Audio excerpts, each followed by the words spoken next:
Welcome to Wadsworth History on Film, a program presented by the Wadsworth Area Historical Society and designed to record the oral history of Wadsworth for posterity.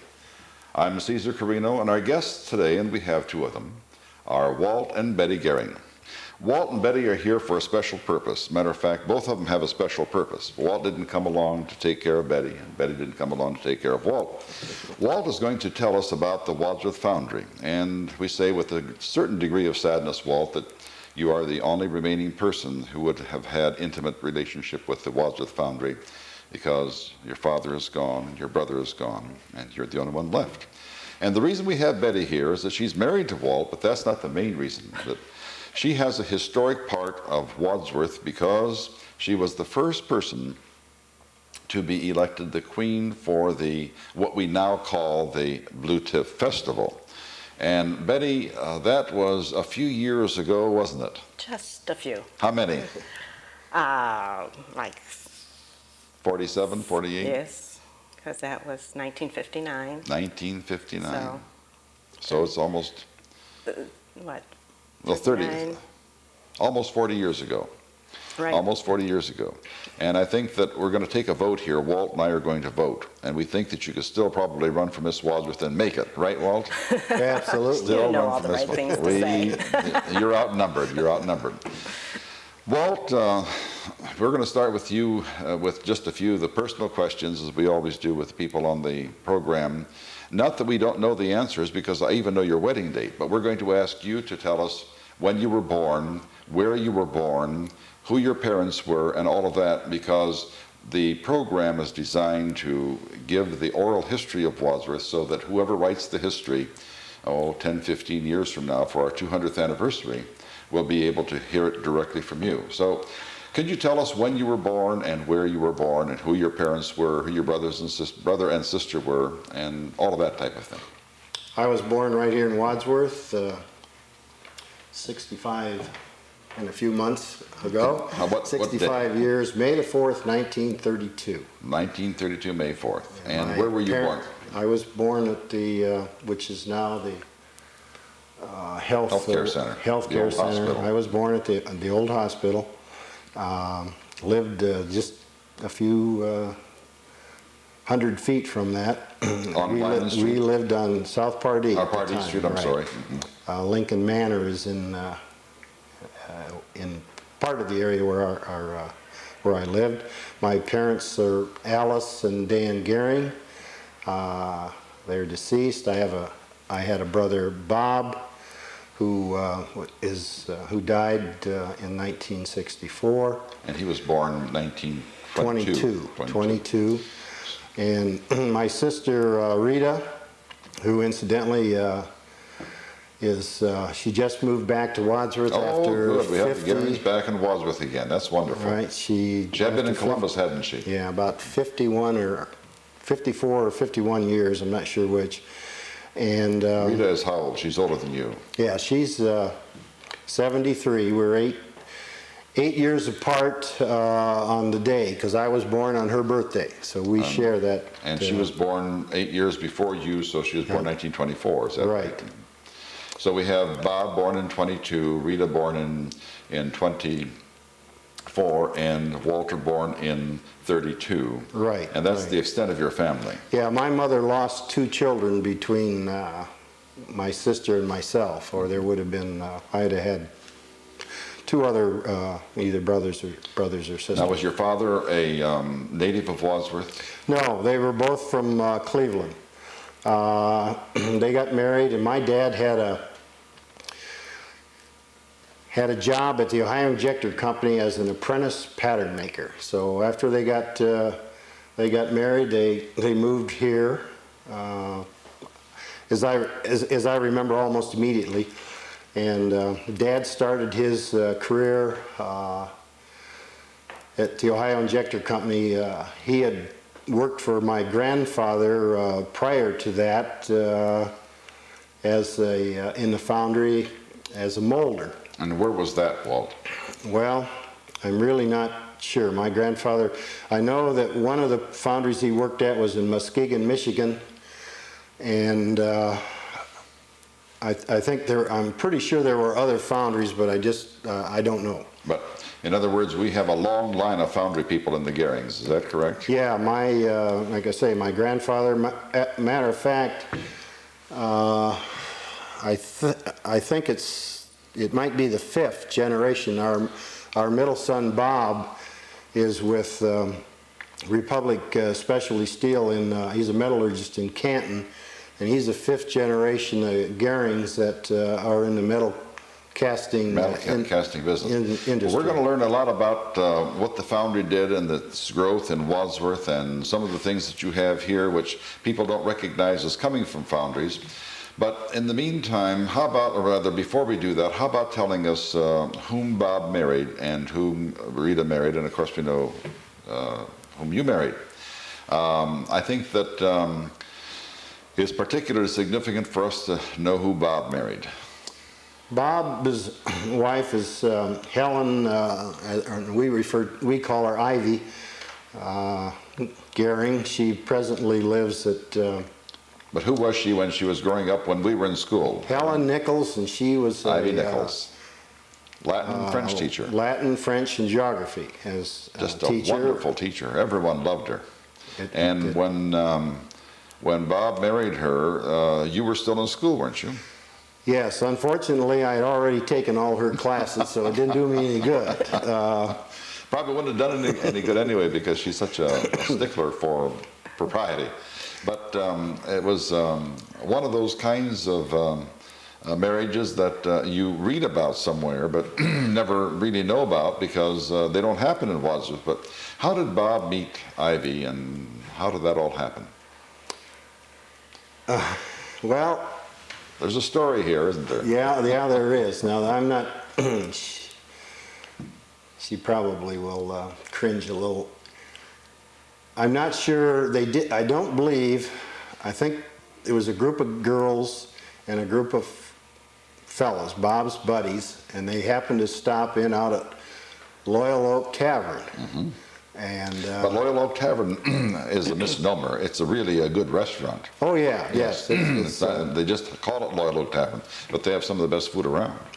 But anyways, either Bob and his friends were there, and Ivy and her friends came in, or vice versa. But anyways, that's where they met. They met there, and it went on for.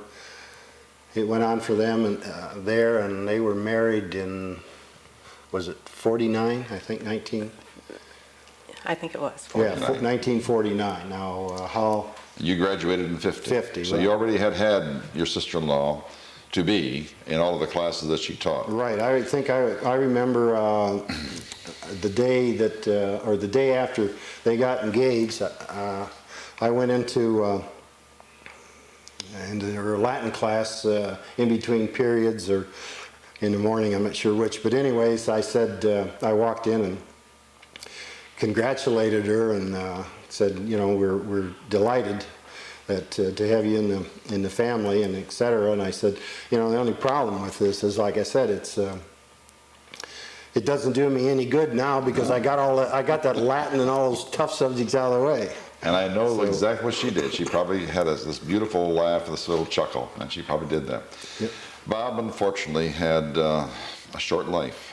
Yeah, 42 years. 42 right. years of age. I remember that. Your father and mother were still living, of course, and we went to the funeral. The whole town turned out for the funeral. He was a dearly loved person. He had been on consul before he died. Right. And do you remember, Walt, how many terms he was on consul? He died during his second term. His second term. It really was a sad, sad thing. Just the whole city turned out because of the respect and the regard they had for all of your family, but particularly, I think, a young man like that dying really does cause a lot of problems. Then your sister, and she has a name too, doesn't she? Yeah, Rita. My sister Rita Couch.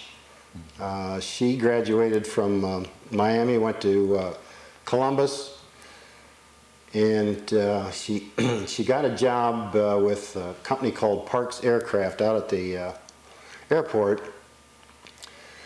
And I really don't know how she and Jim met. But anyways, my brother-in-law was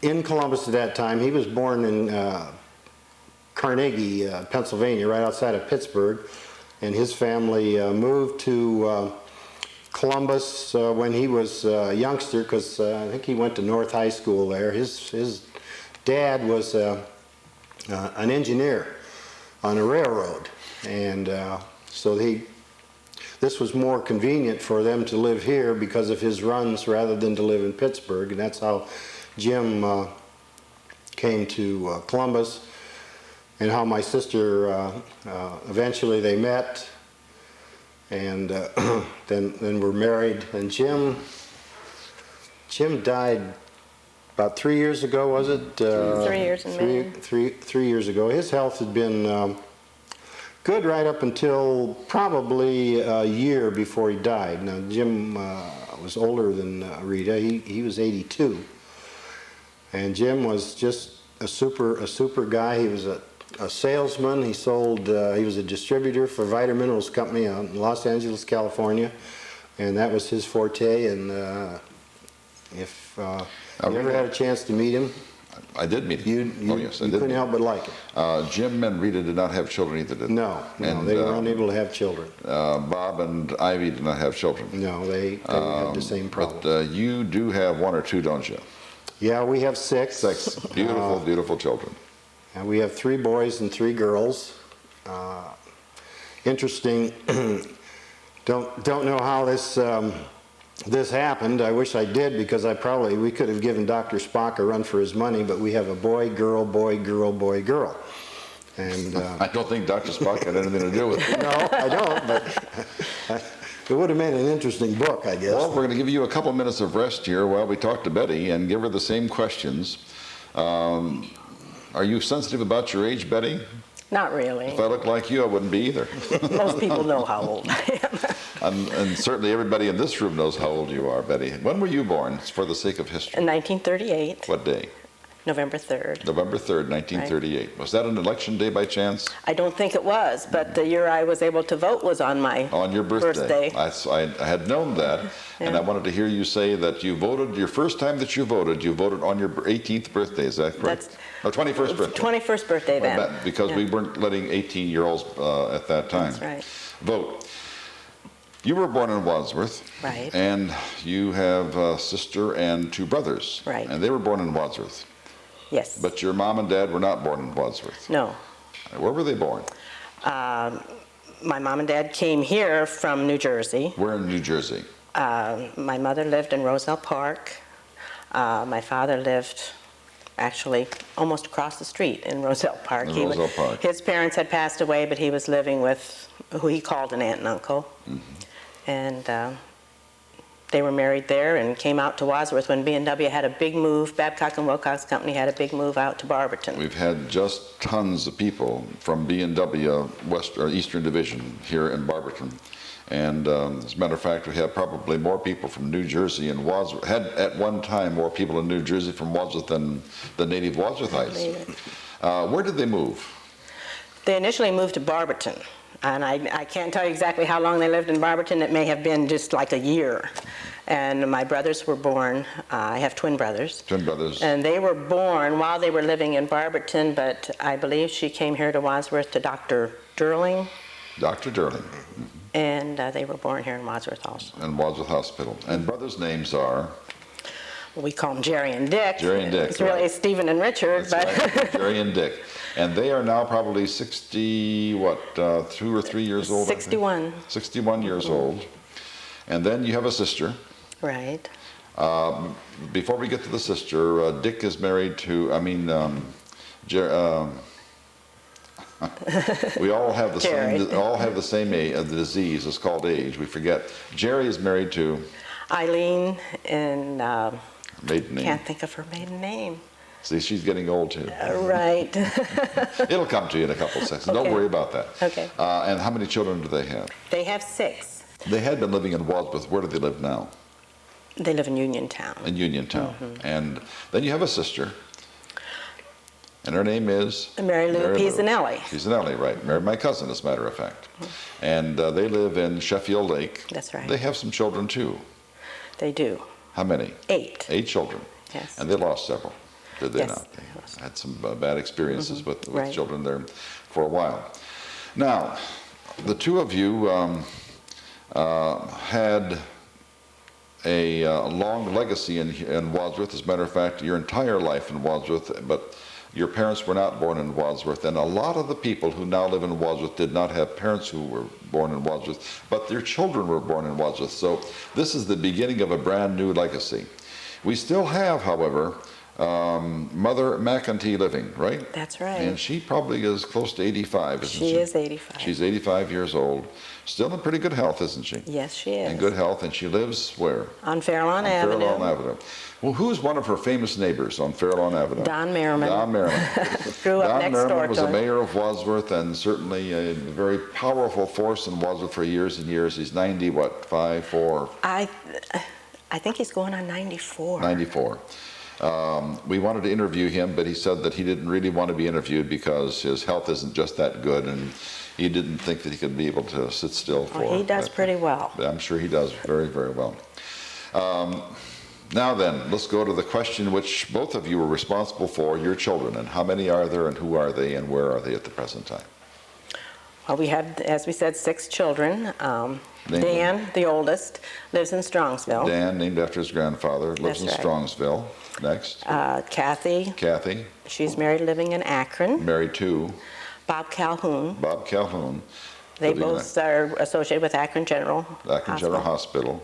She's in dietetics, isn't she? Right, registered dietitian. And the third one? Bob, Bob. and as Walt said, he's with Republic Engineered Steels in In Canton. Canton. He's a metallurgist. And number 4?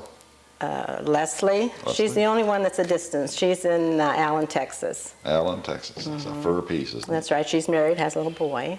And next? And Tom is married and lives in Twinsburg. Twinsburg. Right, he's with Little Tykes. Little Tykes. The family's starting to keep him very busy I can imagine so. as the grandchildren come along. And then the baby And Christine is married to a veterinarian. She lives in Poland, Ohio. in Poland. That takes care of that family. It's a beautiful family, a legacy that is going to be something that Wadsworth will be proud of for many years because we are so proud of you as well. Walt, I want to get to the foundry now.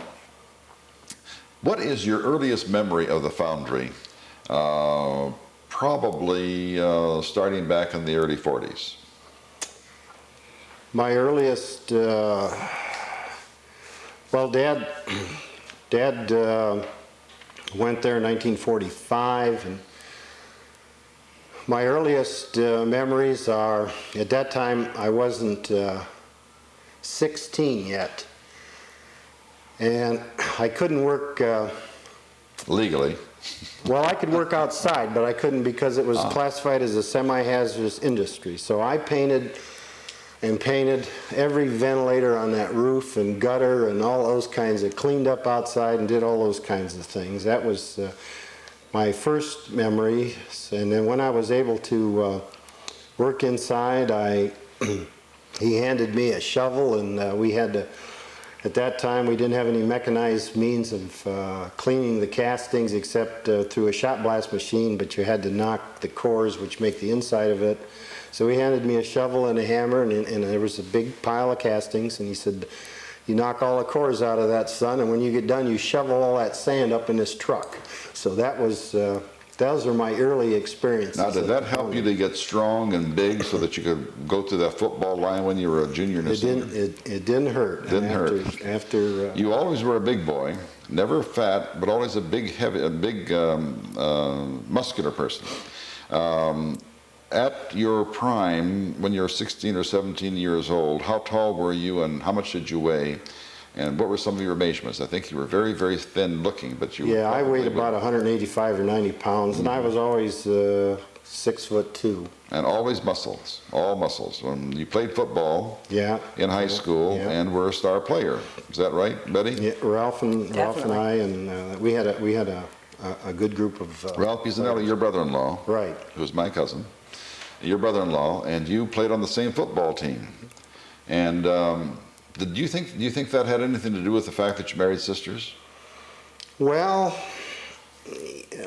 yeah, at least through association it did. Of course, I used to peddle papers on Fairlawn Avenue to the McEntees, and I remember Betty when she was, of course she's a few years younger than I am, but I can remember in her little frilly dresses and pigtails and whatever, stopping there, and it seemed like the people on past the route always knew where to find me if they were in a hurry of their papers, because we might play a quick game of cards or something. Oh, yes, right.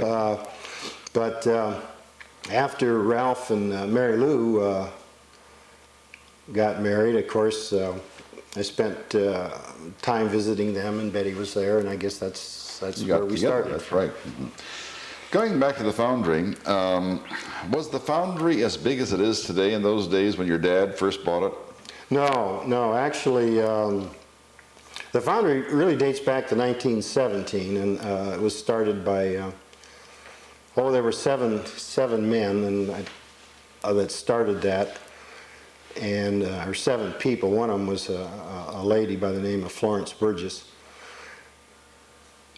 Then the company, I don't know what the size was, but it burnt down in 1919, and they rebuilt it, and it was about 7,000 square feet in the foundry at that time.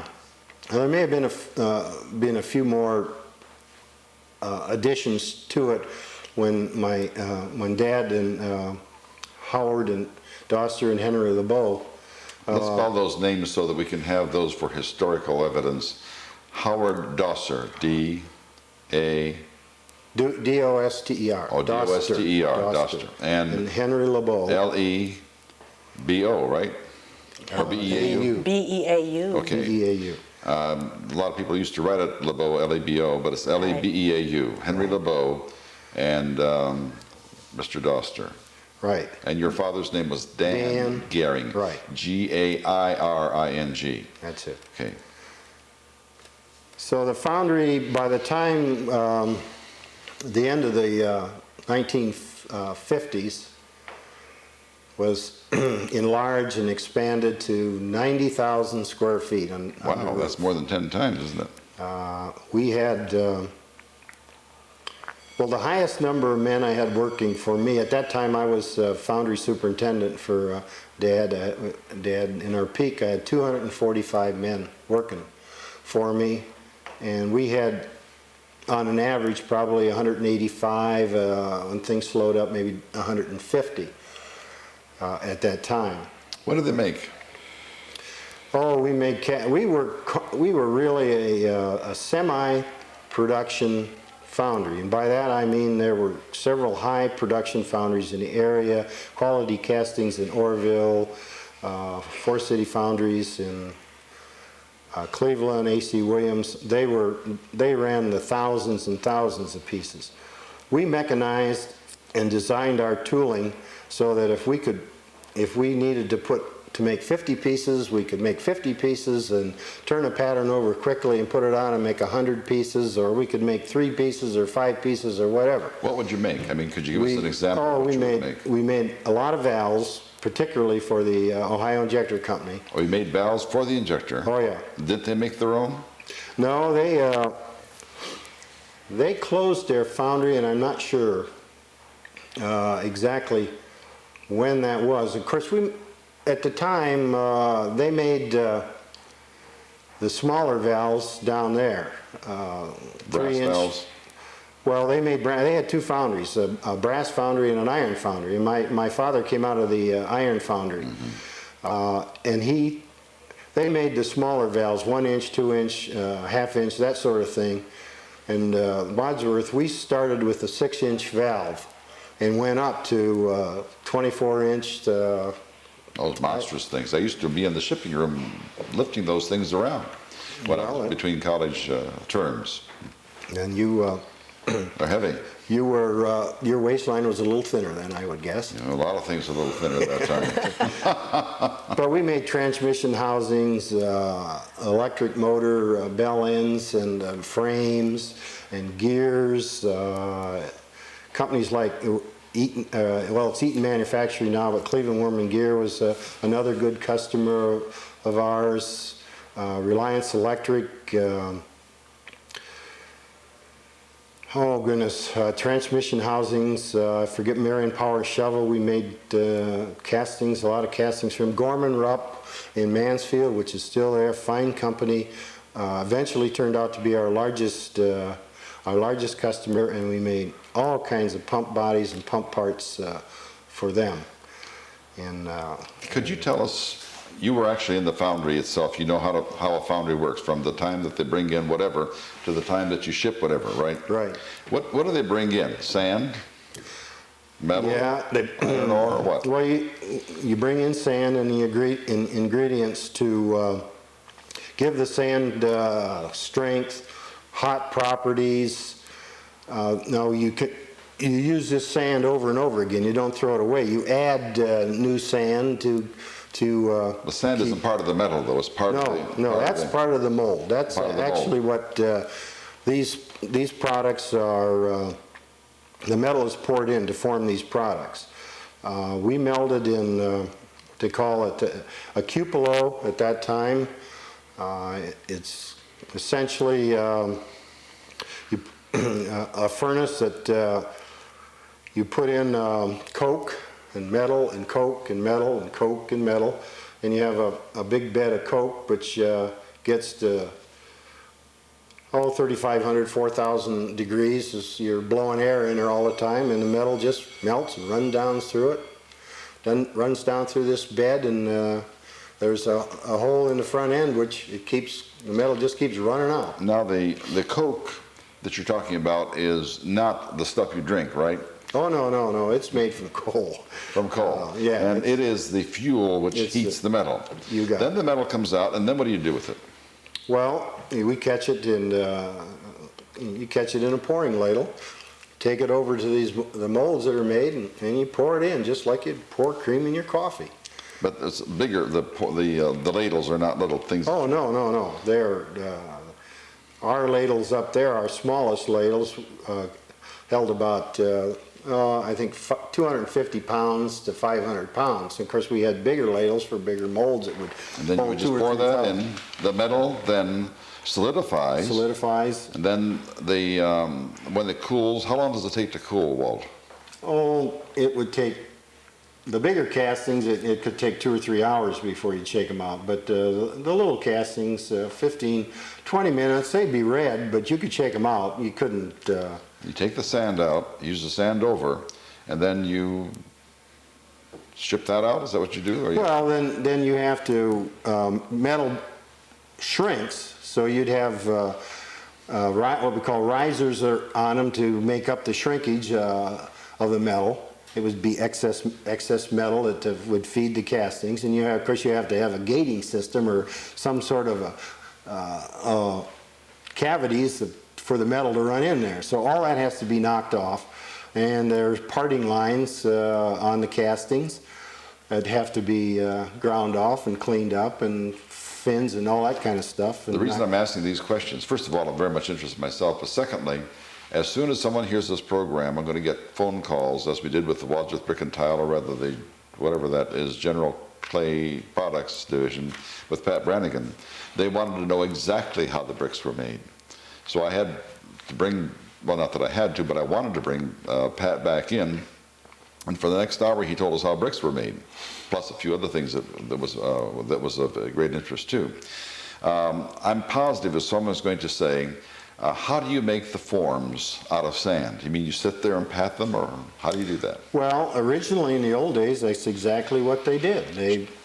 You had a molder had a pile of sand beside him, and a bench where he worked on, and a shovel and hammers and rammers, hand rammers, and he would shovel the sand in on a pattern, spread it out, and just pound it hard. But is there a wooden like a cupcake holder or what? Well, it was in a box, and the box would be called a flask, and this box was in 2 parts, a top or a bottom, or a cope and a drag. and you'd put the pattern that you were going to make in between. All our patterns, we did have some loose patterns, but our patterns by and large were all mounted on boards. And that means that they were, a pattern would be split in two, and half of it on one side and half of it on the other. And you'd put it in between this box, and you'd start with the bottom or the drag, and you'd ram that up with sand and pound it down. Now we had machines that would put this, and the sand came out of a hopper. We got away from that. Fellas would the machines would jolt it, and you'd put a board called a bottom board on the sand inside this box, so that you could roll it over then, and you'd do the same thing to the coat. And you'd squeeze it. A machine would come over and physically, instead of doing all this hand ramming, you'd squeeze it, and then you'd cut your what we call a sprue hole in there to pour the metal in.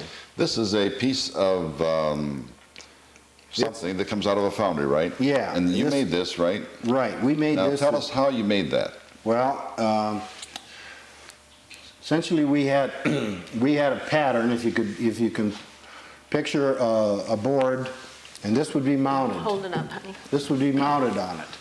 There's the board. Right. Everything you see here would be mounted on one side of the board, and the four little posts or four little legs here, and our foundry symbol, and this writing on here, Wadsworth Foundry Company, Wadsworth, Ohio, would be mounted on the other side of the board. It would be matched up so it would be in line where it's supposed to be. It wouldn't be over here, not.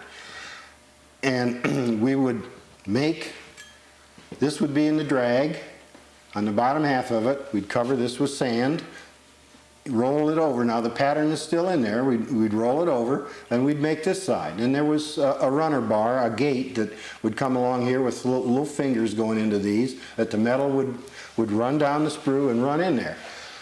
So after we had this all made and compressed, we'd take the box apart, take this pattern, which was mounted, just take this pattern out, set it over on the rack, put the box together, put the mold on a conveyor, and Mayor would turn around, the conveyor was right behind him, and the molder would set it on there. The flask was made so that you tripped 4 ears on the opposite corners, and it loosened up, you took it off, took it apart, and you started over again. Oh. Men behind you would put what we call another box, but a jacket over this mold and weights on it. The jacket would keep the mold from breaking out with the metal pressure, and the weights would keep it from lifting up. It would run down, and we put on each conveyor, we had a 10-station conveyor line. We put 3 molds on each conveyor. It would run about 6-7 yards, or feet rather. Then the pouring crew would pour it, and it would run another 10-15 feet. It'd sit there until it cooled. And we had automatic dumping devices, hydraulic operated. It would dump up, the mold would slide off, the boards would stay on the pallet, it would dump back and run underneath the pouring floor back to the molder. The molds then went to a shakeout, and all that hammering and stuff that I used to do as a youth, the machines did it. A machine did it. I was going to ask, I'm sure that there has become robotically involved now, has it not? Oh yeah, it's changed so that... But one thing that hasn't changed, the fact that metal is always hot. Oh yeah. So is the inside of the foundry as hot as we on the outside think that it is? Not so much today because of, now if it gets hot outside, it gets hot inside, but EPA and OSHA and the other requirements of, and just because it's the right thing to do, foundries have changed. They've cleaned up, recirculate air, better ventilation systems, and you've taken a lot of the heat and the hard work away from the people. It doesn't mean that well, a journeyman molder today was more like a machine. Would be a machine operator today. A journeyman molder years ago, but still doesn't mean that they have to know something. They sure can't, do. We're going to give you a couple of minutes of rest. We're going to go to Betty. Betty, Do you remember the entire episode of 1959, I believe it was, that you were Miss Wadsworth? Do you remember that whole thing? How did we do that? We do it differently today, and it's certainly evolved, but what was the first one like? The very first one. How did we advertise it, and who was in charge of it, and how did you get involved? Well, it was very different than it is today. Very different is right. Very different. It really was not a pageant. At the time, it was promoted by the Chamber of Commerce. I think Bill Snoke was president. Bill Snoke, okay. Chamber of Commerce at that time. And Bill Snoke is now dead. Right. Yes. And Fred Neuenschwander, I think there was... Fred Neuenschwander was the head of the Chamber of Commerce at the time. Okay, it was like an... Executive Secretary of the Chamber of Commerce. He was going through town. He liked Wadsworth, and he said, "You need a chamber here," and he started the chamber. Okay. His wife was Jane Neuenschwander. She was a school teacher. Yes. And as I recall, Earl Gottwald and Dick Moore were co-chairmaning the contest itself. Okay, Dick Moore was the co-chair, and Earl Gottwald. Earl Gottwald. Earl Gottwald became mayor then, and we have interviewed Dick Moore, as a matter of fact, on this program, and people will be hearing from him. But those were the two people who were involved as co-chair for the pageant, or right. What did we call it? I called it a contest. Contest. It really wasn't a pageant. A contest. But it was a Miss Wadsworth contest. Who were some of the other girls? Do you remember? Carol Jacobs, Okay. Pat Clevedence, Linda Ballard. She married D. Fried. D. Fried, right? Fried Ford. Nancy Kramer. I remember her.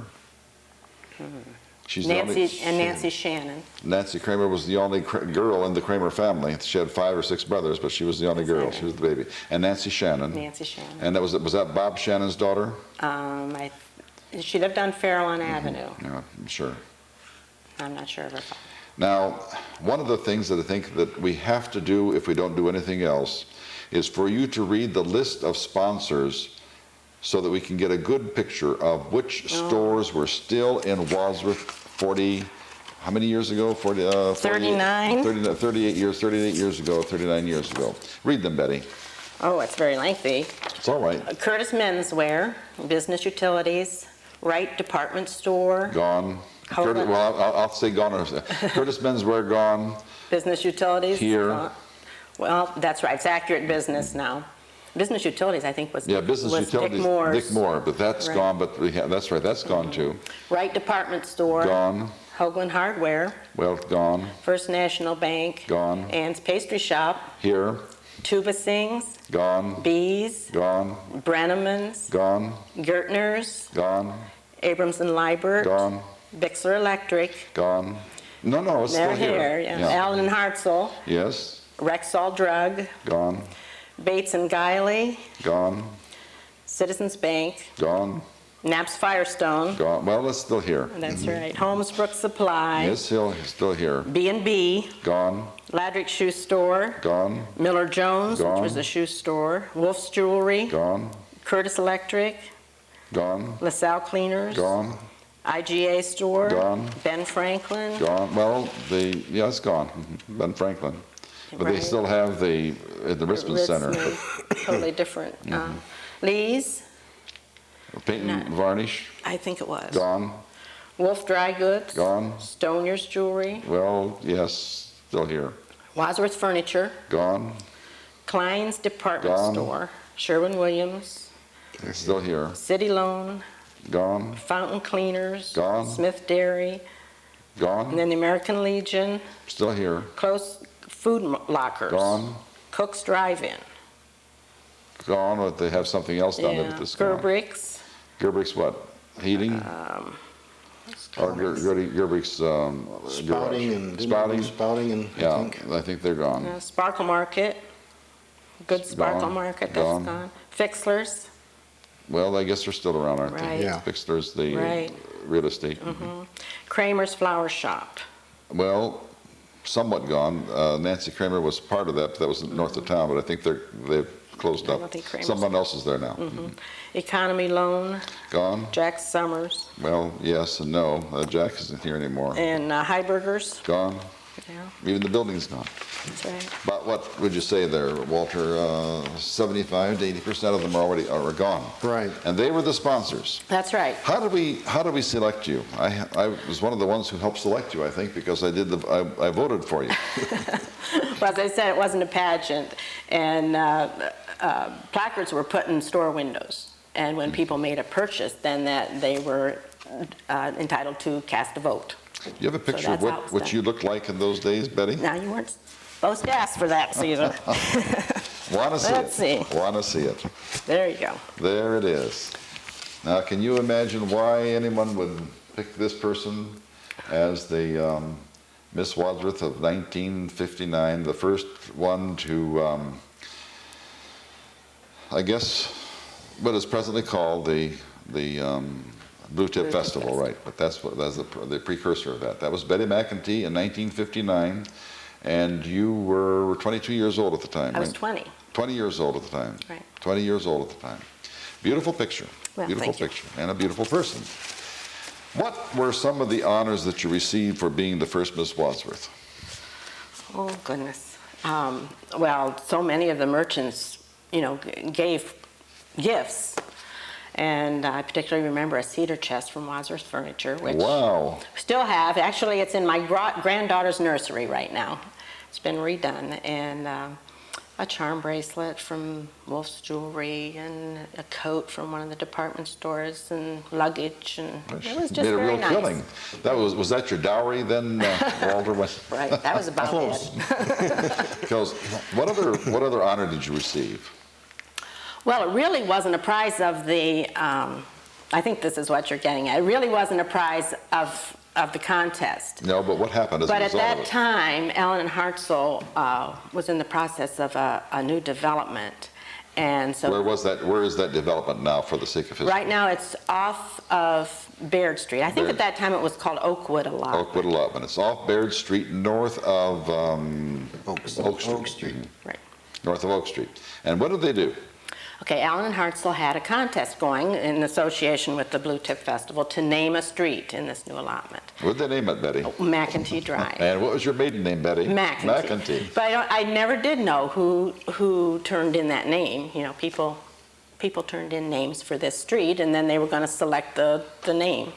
Well, you brought a tremendous amount of charm and prestige to the pageant, or whatever we're calling it in those days, and I'm positive that the whole city turned out and said this ought to be McEntee Drive. Show us a picture. I know you have one back there somewhere of when they named it, and you have a picture of that? I'd like to see that picture. Oh, you mean the picture with the street sign? That's right, with the street sign. Walt, tell us about that picture. You're in there, and you're holding one of your children, and there are three standing up, and Betty's standing there with that big, it must have been a cold day. But that is not at the corner of Baird and McEntee. Where is it, Walter? That's in our front yard on Woodland Avenue. Woodland Avenue. Dick Krause brought the sign up, and he called and wanted to get the picture, so the four kids there, Tommy was inside, he was too young to come out, he was asleep. So we got... I mean inside the house? Yes, inside the house, and Dick brought the sign up in a concrete block, stuck it in there in the corner of our front yard right off the driveway. The house would be over on this here. side. That's it. And took some pictures, and that was it. That's it. That was almost 10 years after That's right. the contest. But That's they were right. ready to start building on McEntee Drive. And they named it McEntee Drive. What was the most outstanding feature of the entire, we aren't calling it a pageant, but what else would we call it? The contest or the event, the most outstanding feature of the event that you remember that really gave you a good, nice, warm feeling? Was it riding down the street in the car? Well, no, all that was very nice. I just remember that particular night, and this was right out at Memorial Park. Right. This wasn't in the, O.J. Ward No, Auditorium. not at all. And I just we had rough remember a girls in those tremendous days. amount of people that turned out for Over the festival. 20,000 people. Over 20,000 people Oh, turned out my. for that. And what did they do? How did they crown you? Who crowned you? Bill Snoke and Eileen Gottwald. I'm going to have Eileen on one of these programs. Her husband, who was the co-chair, was also the mayor, but his health is so precarious that he can't come in. But I'm going to have Eileen come in, and she's going to tell us a little bit about this too. How was Eileen involved? Well, she was the wife of the co-chair, and I think she had a lot to do with putting it together, a great deal to do with putting it together. Knowing Eileen, she had it well organized. Right. And knowing her good husband, he let her. She was very efficient. Because he a wonderful person, but he probably took his hat off to her organizational skills. Right. Going back to Walter just for a couple seconds, we need to find out about these with Wadsworth Week. Tell us about those little doggies here. Maybe we can get a picture of that. What are we calling them anyway?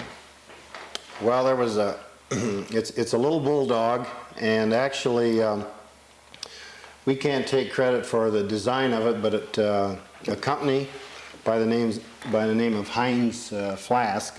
That's the Heinz Bulldog, and a fellow that owned that company and ran it was a good friend of mine, Fred Farr, who we had known for a long time, both my dad and brother and I.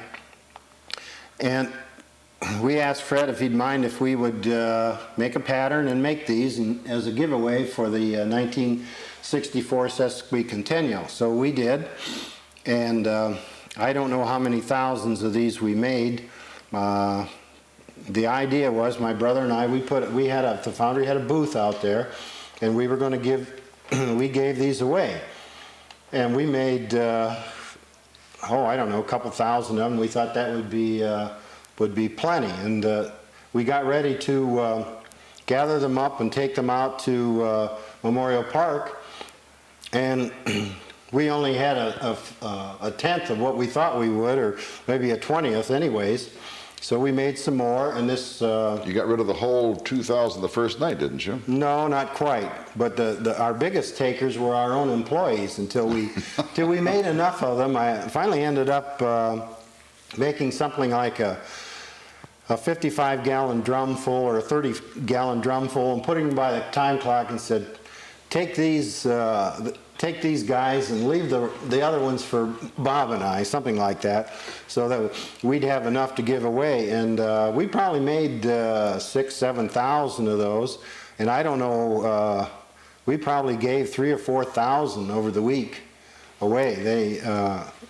People just, finally, I think near the end there, we had to say, one per customer, please. You know, Walt, I am positive, just as surely as I'm sitting here, I am positive that after this program is aired, I'm going to get calls, where can I get those doggies? Is it still possible, or no, I don't even know. The last I heard, and this was before Curry Miracle died, and this had to be 5 years ago anyways, he told me that he had this pattern, and if I wanted to get it, he would see that I got it.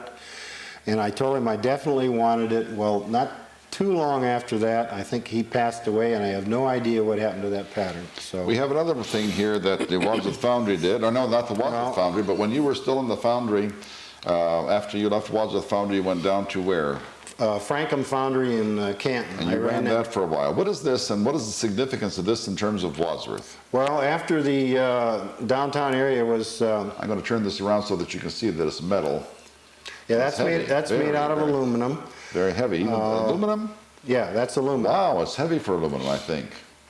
Well, after the downtown was refurbished, John Hanna called me up and he said, Walt, I need to talk to you about some handicap parking signs. He said, I'm really not comfortable putting the standard handicap parking sign up downtown. It was just printed on a piece of steel. So he brought me up all the literature, colors and all this kind of stuff, and it had to be a minimum of 8 inches square. So I designed this from the information John gave me, took it back to him, I guess Consul or whoever, Bill Iron, anyways. Shortly after that he said it's a go. And you'll find these on the black posts all around the square. All where around the there's a city of handy- Wadsworth. And These came from Walter Gairing when he was down in Canton. Right. Now, Walter, you were not you were not uneducated about the ways of council, your brother having been on it, but then you also were a councilman for several terms, weren't you? Yeah, I was 3 terms. I was on 3 council. terms. Well, that's several. I think 3 or more is several.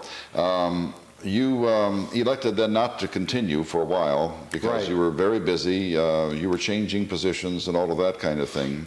So what happened here was that you went to Canton to run that foundry, and that's when John Hanna called you and asked you if you could do this. And that was, I'm glad he did, because those are just absolutely beautiful. I don't like those other little paper signs that they have. Here's another one. Tell us about that one. Betty, you and Walt can probably tell you about this because he probably stole it from your wall, didn't he? To bring down here today? He did. Yeah. Yes. In 1989, the chamber needed or wanted to give something away or have a fundraiser, but also have something that the people of Wadsworth could keep. So they came to me and asked me if I could make them a plate and design a plate that they could sell at a reasonable cost.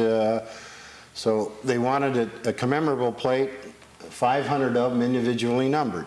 So this is the design that I came up with. We had been very successful with the gazebo design, particularly in Hudson some years ago. So I thought, well, maybe this would be appropriate. They liked it. Beautiful and plate. I made 500 of these plates, and they're all individually numbered on the back. And there's a little write-up about the history of the community. Wadsworth, right there in Wadsworth. Yeah, it's probably a little bright. Just but, beautiful. We have one of these plates at home. We cherish it a great deal. Before we go to the other things about, oh, I can barely lift this. What is this? I think this is significant because it says 7 foundrymen signed the Declaration of Independence, 1776. This is 1776 to 1976. Tell us the significance of these 7 people. They were Charles Carroll, James Smith, George Taylor, George Ross, James Wilson, Philip Livingston, and Stephen Hopkins. They all signed the Declaration of Independence, and they were, as Walt Gairing, foundrymen. Right. I'm sorry this was an afterthought when he brought it. I just took it off the wall. Tell us the truth. Betty told us to bring it down. Well, she told me to bring it down. And somewhere in the archives at home I have the literature on each one of these men, but I principally brought it to just to show you that a little history of the foundry industry in this country. And this course goes back to 1776, and the fact that of the number of people, and I'm not sure how many signed the Declaration of Independence, but I think as a foundryman, I feel pretty proud that there were 7 people back then in that industry that were in a position to be able to sign the Declaration of Independence. Now I'm going to tell you something about the Declaration of Independence that shocks most people. One of the persons who signed the Declaration of Independence had the first name of Caesar. Is that right? And it's one of the most uncommon names in the United States. What about this one? This the games of the 23rd Olympiad from Los Angeles to 1984. How did you figure in on this one? Well, the company, Frankham Foundry, that was made there, and the previous owner of the company made a plate, a series of plates in 1776, which for him it turned out to be what I call his hula hoop, because he's a fairly wealthy man now. So we got the idea a couple of years before the '84 Olympics that we would try to market a plate, and we came up with this design. This was a real learning experience. Joan Brannigan did an article on this plate, but this was a real learning experience for me. This sort of thing I was familiar with, but you can't believe in the red tape that we had to go through. We had an artist design this thing. We had to get approval from the Olympic Committee. It cost us, our share of the license was $10,000 just to make this thing. Wow. We went back and forth because we didn't have the right color blue when we fired the tile. There's and I had no idea, you know, I thought you just went and you went to the paint store and got a blue paint, which Wrong. it doesn't work. There are standards, a series of standards, and I can't remember right now what they're called, but anyways, we had to get this color duplicated, and finally we got approval of this, and we sold them primarily through Marathon Oil Company. We wanted to go to Sears and several other companies, but we were not successful in them accepting this plate. Part of the reason was that we, unfortunately, were the second Foundry. well, not foundry, but the second company Oh. to get a license, and we had to share this license because some other company in California got the original license for a plate, but it was a 100% ceramic plate, and because ours was a combination, we were able to buy into part of their license, which we had to Is pay this them. aluminum or is this This is aluminum. aluminum? It's not pewter though. No, no, we give it a finish to make it Look like pewter. really look like pewter. We're going to run out of time unless we get them. We need to tell us what this is quickly, Walt. Well, this was another idea when the Statue of Liberty in 1986. We had hoped to capitalize on it as we did on that plate.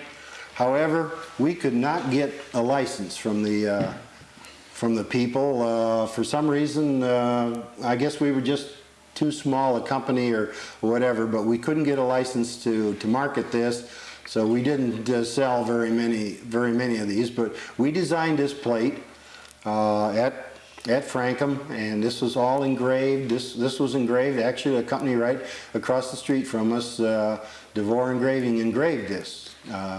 Don Lundstrom, our artist, sculptured this, and we had the tooling engraved off of that. And what about these babies forks that?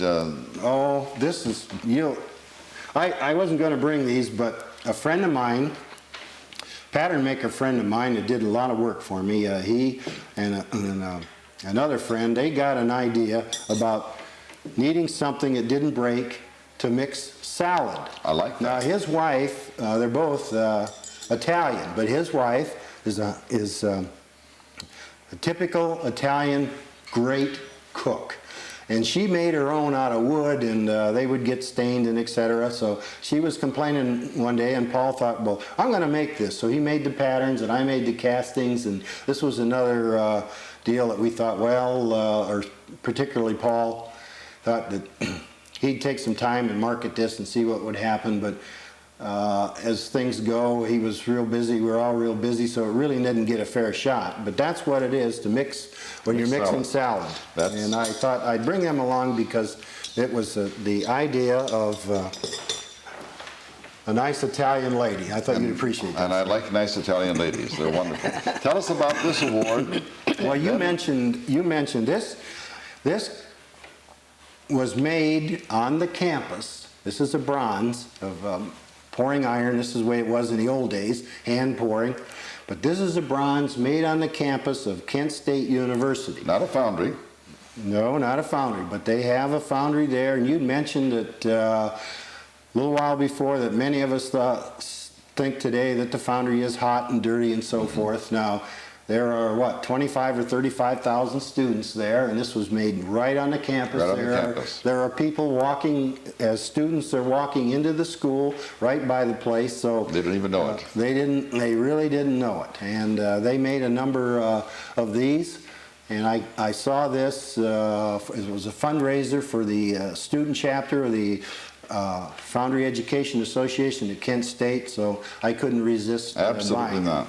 We're so pleased to have had both of you here. We've learned quite a bit about the foundry we didn't know. We know fully well that it's no longer the dirty place it used to be. Walt Gairing, you have probably in Wadsworth history a unique position. That is that you're the only probably living person who went through the Wadsworth Foundry. We hope that you have many more years with us. And Betty, you were the first, and you still could do it. And I think that the vote's going to be from the entire public that if you were running for Miss Wadsworth today, you could still do it. Thank you very much. We're over our time, and we certainly hope that we can have an opportunity to talk with you again. It's been our pleasure. Thank you very much, Caesar. It's been a pleasure and enjoyable.